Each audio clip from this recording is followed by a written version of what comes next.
దేశం ఈరోజు అన్ని రంగాలలో మరి దూసుకెళ్తున్న విషయం మనం చూస్తూ ఉన్నాం. కాబట్టి తెలంగాణలో రేపు ఏర్పడేటువంటి ప్రభుత్వంలో కూడా గతంలో కూడా 4 సీట్లు తెలంగాణ ప్రజలు నరేంద్ర మోడీ గారి నాయకత్వాన్ని ఆశీర్వదించి తెలంగాణ నుంచి 4 సీట్లు గెలిపించారు. మరి అప్పటికి ఇప్పటికీ పరిస్థితులు మారాయి. మోడీ గారి నాయకత్వం మరింతగా పటిష్టపడింది. దేశం మరింతగా ప్రపంచంలో మంచి స్థాయికి రావడం జరిగింది. ఆ తర్వాత కూడా అనేక రకాల కొత్త సంక్షేమ కార్యక్రమాలు కూడా 2019కి ఇప్పటికి చూస్తే అనేక కొత్త సంక్షేమ పథకాలు కూడా ఉచిత బియ్యం నుంచి మొదలు పెడితే అనేక కొత్త పథకాలు కూడా ప్రారంభించడం జరిగింది. అనేక విజయాలు కూడా సాధించడం జరిగింది. భారతీయులకు ఆకాంక్షలకు అనుగుణంగా నరేంద్ర మోడీ గారి ప్రభుత్వము అనేక నిర్ణయాలు కూడా తీసుకోవడం జరిగింది. అది ఆర్టికల్ 370 కావచ్చు, ట్రిపుల్ తలాక్ కావచ్చు.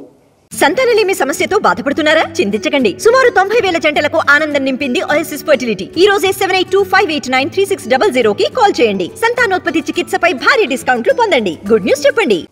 లేక అయోధ్యలో రామ మందిర నిర్మాణం కావచ్చు, లేకపోతే 5 కేజీల బియ్యం కావచ్చు, లేకపోతే అనేక రకాలుగా మరి కేంద్ర ప్రభుత్వం తీసుకున్నటువంటి నిర్ణయాలు ఈరోజు దేశ ఆర్థిక వ్యవస్థ ప్రపంచంలో 5వ స్థానంలో ఉంది.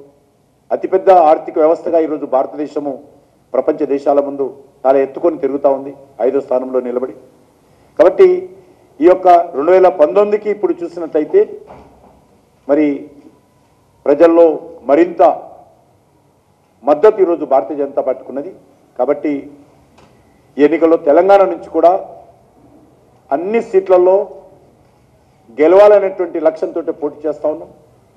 ఆ దిశలోనే రాష్ట్ర పార్టీ అనేక సార్లు చర్చించుకుంటున్నాం.